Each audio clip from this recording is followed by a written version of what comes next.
Hi friends, welcome to my new video. तो आज हम लोग इस वीडियो में देखने वाले हैं प्रश्नावली 8.1 के प्रश्न नंबर 3। ठीक है, त्रिकोणमिति का परिचय। तो उसका क्वेश्चन 1 और 2 में पिछले वीडियो में बता चुका हूं, तो आप लोग देख सकते हैं उसको भी जाके। और यहाँ पर तीसरा क्वेश्चन हम सॉल्व करेंगे। यहाँ दिया हुआ क्वेश्चन, यदि साइन ए बराबर 3/4 तो कोस ये और टेन ये का मान ज्ञात करना। ठीक है, तो क्वेश्चन हमारा क्या बोल रहा है, कोस ये और टेन ये ज्ञात करने बोल रहा है। ठीक है, और दिया हुआ है साइन ये। तो साइन ये दिया हुआ तो हम किस तरह से ज्ञात करेंगे, पहले हम लिखेंगे सॉल्यूशन। ठीक है, तो सबसे पहले हम लोग एक त्रिभुज बना लेते हैं। त्रिभुज बना लिए। त्रिभुज क्या बनाना है, समकोण त्रिभुज बनाना है। ठीक है, समकोण त्रिभुज अर्थात जिसका एक कोण 90 डिग्री का हो, एक कोण जिसका 90 डिग्री का हो। ठीक है, तो हम लोग यहाँ पर देते हैं, इसका नाम दे देते हैं ए बी और सी। ठीक है, तो यहाँ पर समकोण बनेगा 90 डिग्री। तो हम सॉल्व करते हैं। यहाँ साइन ये बराबर दिया हुआ है हमारा 3/4। ठीक है, तो इसका किस तरह से हम लोग याद करेंगे, तो साइन ये बराबर क्या होता है, साइन ये बराबर होता है ए की सम्मुख भुजा। ठीक है, ए की सम्मुख भुजा बट्टा में समकोण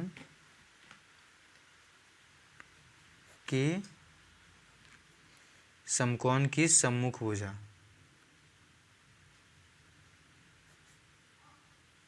इस तरह से होता है फॉर्मूला इसका। ठीक है, अगर इसको ज्ञात करेंगे लंब बटा कर्ण भी आधार बटा कर्ण या लंब बटा आधार, इस प्रकार से फॉर्मूला होता है।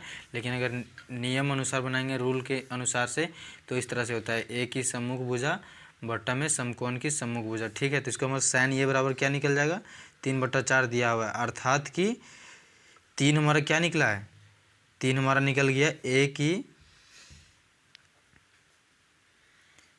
की सम्मुख भुजा। ठीक है, ए की सम्मुख भुजा, और 4 जो है हमारा वो क्या निकल गया है, वो निकल गया है समकोण की सम्मुख भुजा। समकोण की सम्मुख भुजा निकल गया। अब हम लोग को क्या बोला है निकालने के लिए, हम लोग को बोला है कोस ये और टेन ये। ठीक है, तो हमारा क्या हो गया, इस जैसे ए की सम्मुख भुजा। ठीक है, ए की सम्मुख भुजा ये हो जाएगा 3 हो जाएगा, और समकोण की सम्मुख भुजा, ये समकोण इसके सामने वाली भुजा, ये 4 हो गया। ठीक है, तो मतलब कि कर्ण दिया हुआ है, लंब दिया हुआ है, तो हमें आधार ज्ञात करना। आधार हमारा क्या निकलेगा, तो आधार हम लोग कैसे निकालेंगे, यहाँ लिखेंगे पाइथागोरस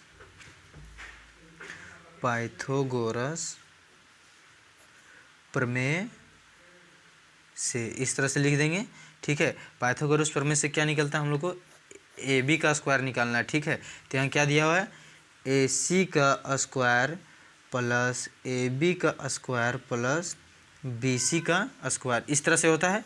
तो ए सी का स्क्वायर हमारा दिया हुआ है, ए सी का स्क्वायर कितना दिया हुआ है, 4 का स्क्वायर बराबर ए बी का स्क्वायर कितना दिया हुआ है, कुछ नहीं दिया हुआ है तो उतार देंगे वही, बी सी का स्क्वायर 3 का स्क्वायर। ठीक है, तो 4 का स्क्वायर हो जाएगा 16, और ए बी का स्क्वायर प्लस 9। ठीक है, अब ए बी क्या करेंगे हम लोग, यहाँ पर लिख देंगे ए बी का स्क्वायर इक्वल टू 16 - 7 कर सकते हैं। ठीक है, इसको हम लोग साइन चेंज हो गया, देखिए ए बी का स्क्वायर लिख दिए, तो 16 अगर इधर लेके जाएंगे तो माइनस में हो जाएगा, है ना, 16 - 9 होगा। ठीक है, अब 16 - 9 हो जाएगा तो कितना बचेगा, 7 बचेगा।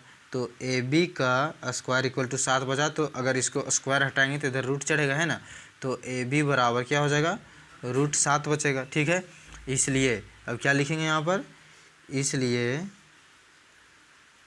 इस तरह से लिख सकते हैं या फिर साइन दे सकते हैं। ठीक है, इसलिए कोस ये बराबर, तो कोस ये बराबर फॉर्मूला क्या होगा, जिस तरह से यहाँ हुआ था, क्या था, ए की सम्मुख भुजा। ठीक है, यहाँ भी होगी ए की संलग्न भुजा। क्यों, क्योंकि यहाँ पर कोस दिया हुआ है और यहाँ पर ये साइन का पूछा था। ठीक है, तो कोस ये बराबर क्या हो जाएगा, कोस ये बराबर हो जाएगा ए की संलग्न भुजा, ए की संलग्न भुजा। ठीक है, ए की संलग्न भुजा बट्टा में क्या, सम्मुख भुजा, हालांकि चेंज तो क्या होगा, समकोण की सम्मुख भुजा। ठीक है, तो ए की संलग्न भुजा ए हो गया, तो ए की संलग्न मतलब ए के साथ वाली भुजा, ठीक है। तो ए के साथ वाली भुजा क्या होगा, यहाँ पर हमारा √7 निकला है, ठीक है। तो ए के साथ ये कर्ण को तो हम लोग लिख नहीं सकते हैं, ठीक है। तो हमारे क्या लिखेंगे, ए बी है, ठीक है। ए के और एक साथ क्या है, आधार है, आधार हमारा कितना निकला है, √7। यहाँ क्या लिख देंगे, √7 बट्टा में क्या होगा, समकोण की सम्मुख भुजा। तो समकोण की सम्मुख भुजा कौन है, ये है, 4 है ना, मतलब कि ए सी कर्ण है, वो कितना होगा, 4 होगा, ठीक है। इतना आ गया आंसर। अब क्या बोला है, tan ये निकालने बोला, ठीक है। तो tan ये बराबर क्या होगा, tan ये बराबर हो जाएगा ए की सम्मुख भुजा, ए की सम्मुख भुजा, ठीक है। ए की सम्मुख भुजा बट्टा में क्या होगा, बट्टा में हमारा हो जाएगा ए की संलग्न भुजा। संलग्न मतलब साथ वाली भुजा, ठीक है। तो हमारा क्या हम निकला, हमारा फॉर्मूला ए की सम्मुख भुजा मतलब ए की भुजा। तो ए की सम्मुख भुजा, ए की सामने वाली भुजा कौन सी है, ये 3 है ना। ए की सामने वाली भुजा, ये जो एंगल है इसके सामने वाली भुजा कौन है, BC। BC का मान कितना है, 3 है, तो 3 लिख दिए। अब बट्टा में क्या होगा, अब ए की संलग्न भुजा, ए की साथ में भुजा, AC तो लिखेंगे नहीं, ठीक है। AC तो हम लोग यहाँ लिख नहीं सकते हैं, क्या होगा, AB होगा। तो कितना होगा, √7 होगा, ठीक है। इसका क्या हो जाएगा, आंसर हो जाएगा। cos ये का मान निकला हमारा √7/4 और tan ये का मान निकला 3/√7, ठीक है। ये कितना प्रश्नावली, एक प्रश्नावली 8.1 का क्वेश्चन नंबर 3 सॉल्व हो गया, ठीक है। अगर वीडियो अच्छी लगी होगी तो लाइक कर दीजिएगा और चैनल में नए होंगे तो सब्सक्राइब कर लीजिएगा। लोग अगर आप लोग फिर से समझना चाहते हैं तो एक बार स्क्रीनशॉट ले सकते हैं आप लोग, ठीक है। स्क्रीनशॉट ले लीजिएगा। ये हमारा क्वेश्चन पूरा सॉल्यूशन हो गया, ठीक है। धन्यवाद।